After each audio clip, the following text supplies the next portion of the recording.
Alright. The camera was doing this thing again, so I have to come up close and be like, focus on me. Stop it. So I'm in my car doing this one because it feels right. We're underneath a beautiful tree, guarded by birds. So I thought that would be perfect for this next setup for the ghost stories. I don't have my usual thing, but I do have a used Gatorade bottle. We'll start it off with that.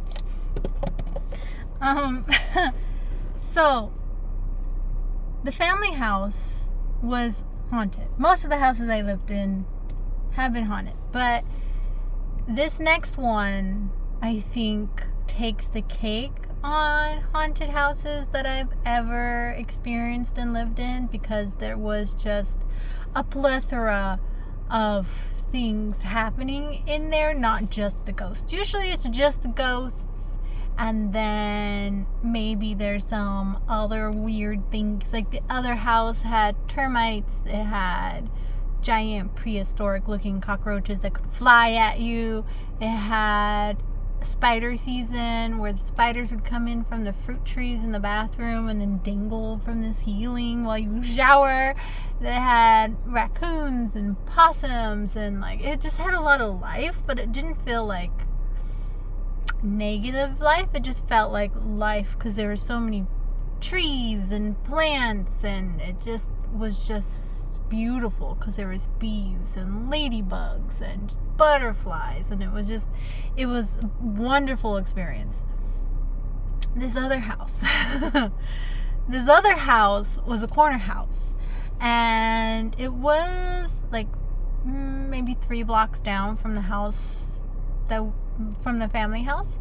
This house, also huge, not half acre like the other one, but it had 2 bedrooms in the front of the house with had a closet. I'm pretty sure it was supposed to be a walk-in closet, but the owners turned it into a bathroom. So it had the closet and then the bathroom, next to, the toilet was next to the closet, next to the shower. And one little tiny fan that didn't work that well. So that was the front, and then you also had the living room, which was pretty huge. Pretty big living room. You had the dining room, then you had this outside patio area that was also red tile, which was nice. It's also a Spanish style house. Then you had a little, I guess it was a breakfast nook, but we used it as a computer room. The yard kind of went all around the house, but it wasn't very big. It was just a long yard. And then, so the breakfast nook, then you got into the kitchen. And from there you could get to the rest of the rooms in a separate little hallway. So then you had one room with its own bathroom. You had a middle room. You had the last room at the end, which had a door that had a window in it. It's weird. And then across from that was the other bathroom. Then it had downstairs into the garage, which was 2-car garage. And then it descended further into a basement that had a storage room, and then the water heater, and then the gravity heater. So, and we had the washer and dryer in there. So it had a basement, which is unheard of in California, but it had a basement.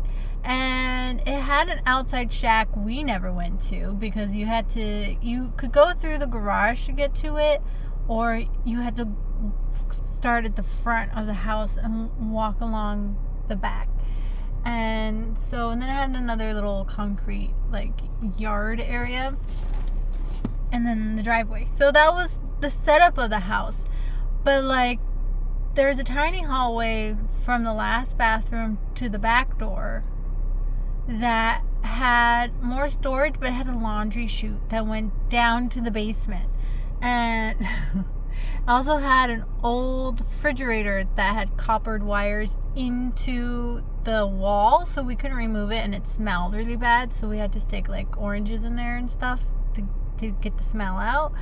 And they had to replace the stove because it was leaking gas. The water heater and the gravity heater was also leaking gas.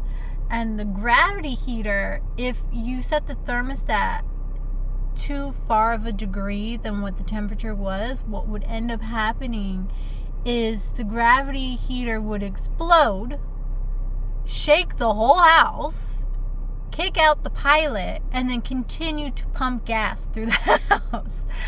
So there was that. And because our bathroom, mine and my sister's bathroom that we shared, wasn't meant to be a bathroom, the little fan would break, and so we would get silverfish and those little tiny like mildew moths, and then black mold started growing. At one point a mushroom grew out of the wall. So we had the carbon dioxide from the heater, from the water heater, from the oven, and the black mold, and then the bugs, and then there was also, it wasn't well insulated, and it was by a main road, so the carbon monoxide from outside from all the cars would come up through the floor. And then there was mice, so many mice, and they were in the walls, and they would scratch at night in the walls, and they do their scary scratchy on the walls mice thing back and forth. And then, but there was this one mouse. It was a cute little mouse. I didn't see it, but it had a ball. I don't know if it was like a seed, like a cold stone, like a cold fruit seed, or like an actual ball or something, but it would push it right over where I was sleeping, and it would push it back and forth. This little ball, and it would just push it back and forth all night long. And so that was a nice little like break from all the scary mice scratching in the walls while the ghosts were doing their things and the creaking wood. And so but because there was mice in the walls, they ruined one side of the house walls, and so the first room structure wall started to bend and mold every time it rained really hard. So that was getting ready to fail, and there was a hole in the roof, obviously, and the landlord said they fixed it several times, but they didn't fix it. But then sometimes a mouse would die. A mouse would die in the walls, usually in the kitchen area, and it would smell for weeks of decaying mice. And then the smell would go away. But then the maggots would come. And the maggots would come out of the wall. Would come out of the wall from one side of the kitchen and crawl across the kitchen floor to the other side of the kitchen towards the window. And for like a week or two, we would have to just wear shoes because there'd be all these maggots crawling across the kitchen floor. And then after that, it would be flies. We had an electric racket, and I was killing like 20 flies every day, swarming into the kitchen windows. It was for like a few weeks after that. So that my childhood. That was more since just my high school years. That was like from freshman year until almost 2 years into junior college. So we were there for maybe 5-6 years, but like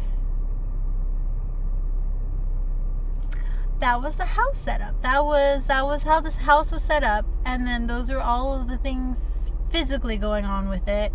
And then the next video, I'll start breaking down all the spooky ghost stuff. But so that's that.